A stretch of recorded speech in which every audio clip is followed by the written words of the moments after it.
পূর্ণমন্ত্রী এবং প্রতিমন্ত্রী মিলিয়ে প্রায় 50 জনের মতো, এবং তিনি আরো 10 জন উপদেষ্টা নিয়োগ দিয়েছেন যারাও কিনা প্রতিমন্ত্রীর সম্মান এবং সহমর্যাদা পাবে। এবং এতদিন ধরে আমরা যাকে নিরপেক্ষ বিশ্লেষক মনে করতাম, সেই ডক্টর জাহিদুর রহমান, তাকেও দেখলাম উপদেষ্টা পদে নিয়োগ দেওয়া হলো।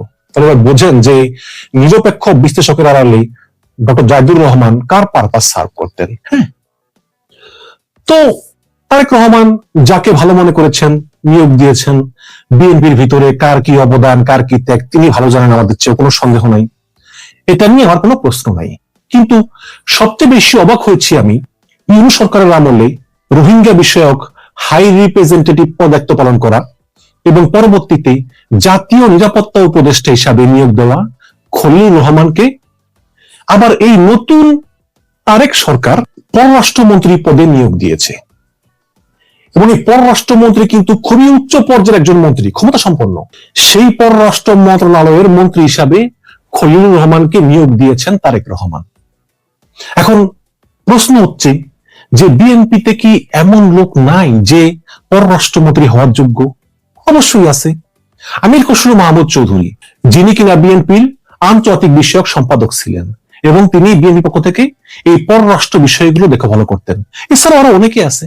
কিন্তু প্রশ্ন হচ্ছে যে বিএনপির ভিতরে এত লোক থাকতে তারেক রহমান কেন এই খলিলুর রহমানকেই পররাষ্ট্রমন্ত্রী হিসেবে নিয়োগ দিলেন? এবং আরো একটা প্রশ্ন হচ্ছে যে যেই লোকটা ইউনূস সরকারের আমলে একজন মন্ত্রী ছিল, এবং যেই ইউনূস সরকার কিনা নিরপেক্ষ থাকার কথা, একটা নিরপেক্ষ সরকারের একজন মন্ত্রী পদমর্যাদার জাতীয় নিরাপত্তা উপদেষ্টা, তিনি যখন নবনির্বাচিত তারেক রহমানের মন্ত্রী সভায় শপথ গ্রহণ করলেন, তখন প্রশ্ন আসে যে ইউনূস সরকার কি আদৌ নিরপেক্ষ ছিল? আসলে কি কোনো ইলেকশন ইঞ্জিনিয়ারিং হয়েছে? নির্বাচন হওয়ার মাস দুয়েক আগেই আসিফ মাহমুদ, সজীব ভুঁইয়া এবং মাহফুজ আলম, তাদেরকে জোর করে পদত্যাগে বাধ্য করা হলো এবং বলা হলো যে এরা যদি পদত্যাগ না করে তাহলে নির্বাচনের নিরপেক্ষতা নিয়ে একটা সন্দেহ হবে যে ডক্টর ইউনূস সরকার নিরপেক্ষ না। সুতরাং যে সব উপদেষ্টারা নিরপেক্ষ না, তাদের একটা দলের সঙ্গে কানেকশন আছে, সেই সব উপদেষ্টাদেরকে নির্বাচনের আগে সরিয়ে দিতে হবে। এবং এই কারণেই আসিফ মাহমুদ, সজীব ভুঁইয়া এবং মাহফুজ আলমকে পদত্যাগ করার জন্য চাপ দেওয়া হয়, এবং তারা পদত্যাগ করেন। এর ভিতরে মাহফুজ আলম নির্বাচন করেননি, কিন্তু আসিফ মাহমুদ তিনি এনসিপির মুখপাত্র হিসেবে যোগ দিয়েছেন। এটা করে ইউনূস সরকার দেখিয়েছে যে তারা একটি নিরপেক্ষ সরকার, যারা কিনা নিরপেক্ষভাবে নির্বাচন অনুষ্ঠানের আয়োজন করবে। কিন্তু সেই সরকারের একজন মন্ত্রী পদমর্যাদার জাতীয় নিরাপত্তা উপদেষ্টা, তিনি যখন সরাসরি গতকালকে ছিলেন ইউনূস সরকারের মন্ত্রী, আজকে হলেন তারেক রহমানের মন্ত্রী, তখন একটা বিশাল প্রশ্ন জাগে যে কেন তাকে নিয়োগ দেওয়া হলো? তারেক রহমান কি স্বেচ্ছায় নিয়োগ দিয়েছেন নাকি বাধ্য হয়েছেন? এখানে কি ডিপ স্টেট কাজ করতেছে নাকি মার্কিন চাপে তিনি কাজ করতে বাধ্য হয়েছেন? সেই আলোচনায় আমি আসবো। দেখুন, গত বছরের মে মাসে এই খোদ বিএনপি, যে বিএনপি এখন ক্ষমতায়, সেই বিএনপি অভিযোগ করেছিল যে ইউনূস সরকারের 3 জন উপদেষ্টাকে পদত্যাগ করতেই হবে, আসিফ মাহমুদ, সজীব ভুঁইয়া, মাহফুজ আলম এবং খলিলুর রহমান, এবং বলতেছে যে এই 3 জন উপদেষ্টা নিরপেক্ষ নন এবং তারা দেশের স্বার্থে কাজ করছেন না, নিরপেক্ষ নির্বাচনের জন্য তারা কাজ করছেন না। এবং আমাদের খেয়াল আছে কিনা জানি না যে বার্মা সীমান্তে মানবিক করিডোর দেওয়ার জন্য খলিলুর রহমান নাকি আমেরিকার সঙ্গে চুক্তি করেছেন, যেটা আমরা শুনলাম পররাষ্ট্র উপদেষ্টা তৌহিদ হোসেনের মুখে। এবং কাগজে কলমে পররাষ্ট্র উপদেষ্টা তৌহিদ হোসেন হলেও অনবরত খলিলুর রহমান তার কাজে নাক গলাতেন, এবং দুজনের ভিতরে ভালো সম্পর্ক ছিল না। এবং এই খলিলুর রহমানের উপর কিন্তু ভারত খুব ক্ষিপ্ত ছিল। সেই সময় যখন মিয়ানমারে মানবিক করিডোর দেওয়ার প্রসঙ্গ উঠে, তখন কিন্তু সেনাপ্রধান জেনারেল ওয়াকারুজ্জামান এবং বিএনপি এর সরাসরি বিরোধিতা করেছিল এবং এই খলিলুর রহমানের পদত্যাগ চেয়েছিল। এবং বিএনপির স্থায়ী কমিটির নেতা সালাউদ্দিন আহমেদ, যিনি কিনা বিএনপির ভিতরে অত্যন্ত প্রভাবশালী, তিনি স্পষ্ট বলেছেন যে এই খলিলুর রহমানকে উপদেষ্টা পরিষদ থেকে বাদ দিতে হবে। এবং সম্ভবত খুলনা একটি জনসভায় তিনি কি বলেছিলেন, চলো একটু শুনে আসি।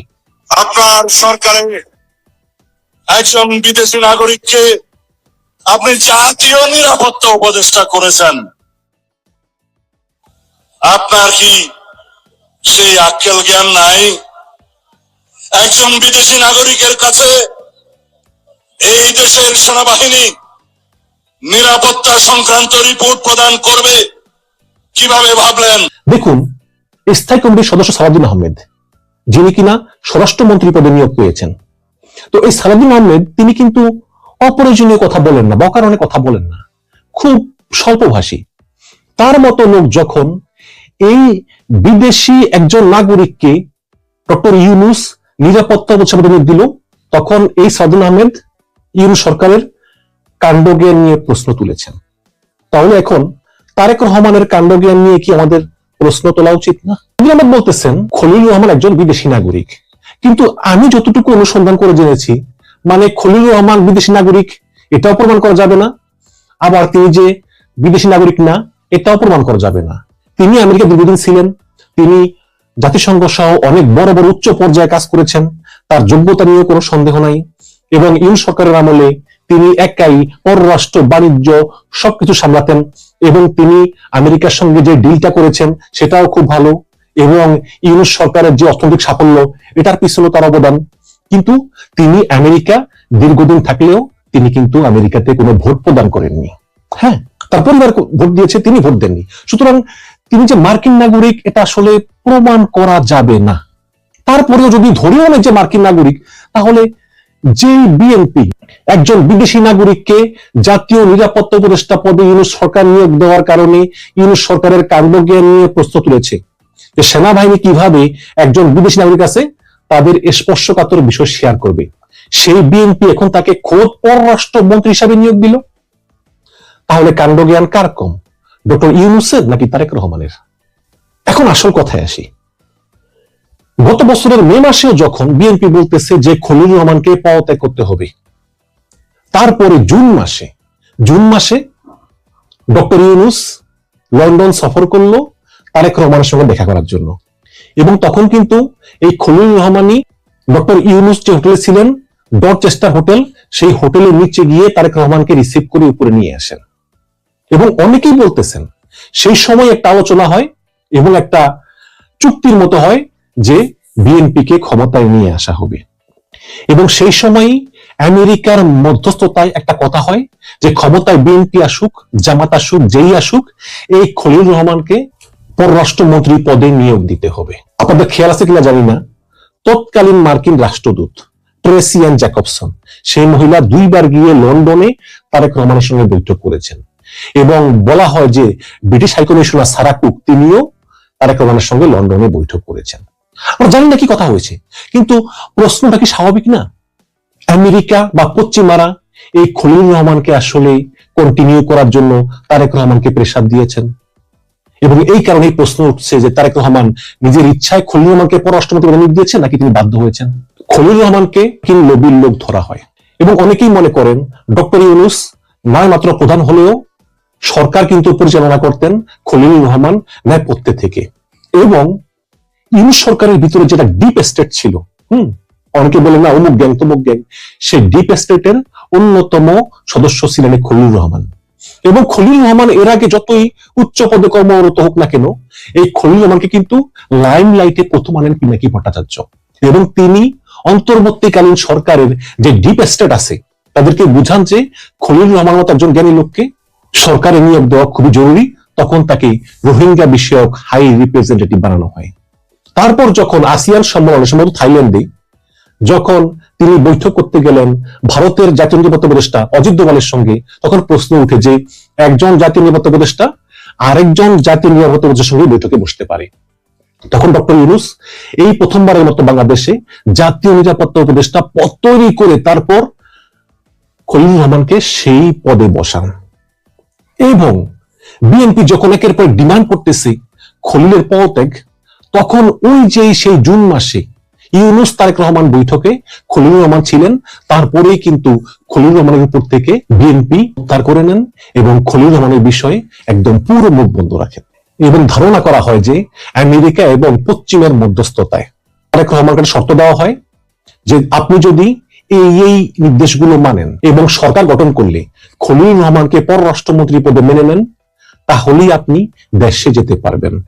আপনার খেয়াল আছে না, তারেক রহমান ফেসবুকে বলেছিলেন যে আমার দেশে আসা আমার উপর নির্ভর করতেছে না।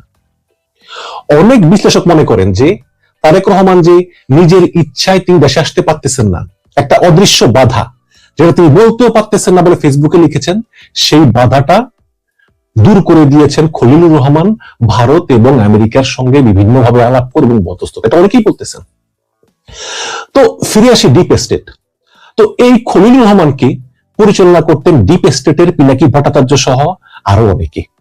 কিন্তু সেই জুন মাসে যখন খলিলুর রহমান, তারেক রহমান, ডক্টর ইউনূস তারা লন্ডনে বৈঠক করলেন, তারপর থেকেই খলিলুর রহমান এই ডিপ স্টেটের সঙ্গে, এই ছোটদের সঙ্গে সকল সম্পর্ক ছিন্ন করে ফেলেন। এবার আপনারা খেয়াল করবেন যে পিনাকি ভট্টাচার্য, তারপর ইলিয়াস হোসেন, এরা কিন্তু শেষ পর্যন্ত এই খলিলুর রহমানের বিরুদ্ধে কথা বলা শুরু করেছিলেন এবং আমার চ্যানেলে এসে গৌতম দাস তিনিও কিন্তু এই খলিলুর রহমানের বিরুদ্ধে অনেক কথা বলেছেন এবং সেই কথাগুলো যুক্তিসঙ্গত ছিল। যে খলিলুর রহমান ডিপ স্টেটের মাধ্যমে নিয়োগ প্রাপ্ত হয়েছেন, সেই খলিলুর রহমান সেই তারেক রহমান এবং ইউনূসের লন্ডন বৈঠকের সময় তিনি বিএনপি বলয়ে চলে আসেন এবং বিএনপিও খলিলুর রহমানের বিরুদ্ধে অভিযোগ প্রত্যাহার করে নেয়, পদত্যাগের দাবি থেকে সরে আসে।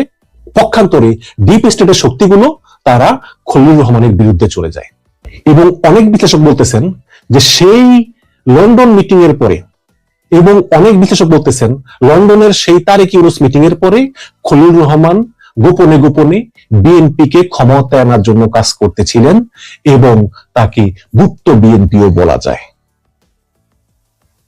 এখন সেই খলিলুর রহমানকে পররাষ্ট্রমন্ত্রী